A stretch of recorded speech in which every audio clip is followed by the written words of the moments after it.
Kami nga pala ay pupunta ng Villa Aurora dahil kami ay pupunta ng Pamanhikan. Kaming dalawa lang dyan na nag-aantay ni Jomar dahil meron kaming inaantay na aming servisan. Habang kami nga po pala ay nag-aantay, meron kami nakita nagtitinda ng scramble. At habang ako'y kumakain ng scramble, nakita ko ang aking tropa na ito. At pagkatapos ng dumiretso na rin kami punta ng Villa Aurora at yun, boom! At sa mga oras nga po pala na yan ay nag-aantay kami doon sa kasama namin dahil meron siyang pinuntahan. At habang nag-aantay kami, ito dumating yung dalawang mag-asawa na nagtitinda ng scramble, taga Santa Elena. Shout out sa inyong dalawa. Mag-iingat nga po pala kayo palagi sa pagtitinda. Sana ay marami kayong mga benta araw-araw. At ito na nga kami dalawa, nag-aantay sa aming kasamahan. At habang nag-aantay kami sa kasamahan namin ito, tinikman muna namin ang tinda ni Kuya na scramble. Napakasarap. At saludo nga pala ako sa mag-asawa na to dahil araw-araw sila patas lumaban. Hindi katulad ng mga nakikilala ko dyan, nagnanakaw. Hoy, joke lang, walang ganun. Stupid. Shoutout nga pala sa inyo dalawang mag-asawa at magpepesta na sa inyo. Pwede ba kami makikain? Alam mo naman, pagdating sa mga ganyang kainan, present tayo dyan palagi. Stupid. Hindi talaga tayo mawawala sa mga ganyang bagay na yan. At isa pa tong mga kaibigan ko na to, isa din yan. At ito na nga pala kami, habang nag-aantay ito, ipapunta na rin kami sa aming patutunguhan at makakatikim na naman kami ng dinuguan. Ay, wala pala dinuguan dahil Pamanhikan lang naman pala yun. At habang nagbabay nga pa pala kami dyan papunta doon sa aming patutunguhan, itong kaibigan ko na to na napakaingay ng bunganga, pakinggan nyo naman kaibigan.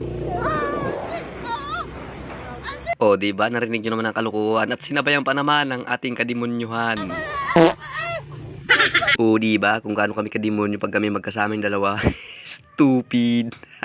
O, so yan, nandito na kami sa aming patutunguhan. Dami kong sinasabi. Pagdating talaga sa kalukuhan, ang dami kong nasasabi. At biglang, pang, nandito na kami. Nakapwesto na kami sa aming kakainan at nandito yung kaibigan ko nangunguna na naman sa basta pagkain, sukab na sukab yan. Stupid. Abay, kahit sino naman, kahit ako ang mapunta sa mga ganyan, hindi rin ako magpapahuli pagdating sa mga kasukaban na yan. Dahil pagkain yan, pag nawala ka yan, gutom ka talaga. Kaya sa mga ganyang usapan na yan, bagay na yan, hindi tayo mawawala dyan dahil pagkain yan. Pag inayawan mo, wala, gutom ang kinaabutan. Dahil sa kawalang yan, itong kaibigan ko naman nagbalot na ng pulutan. Kaya pala wala na kaming pulutan sa lamesa namin dahil umiral na naman ang katakawan. Stupid.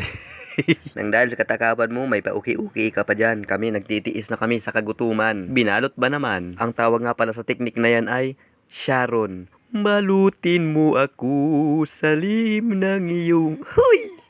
Stupid.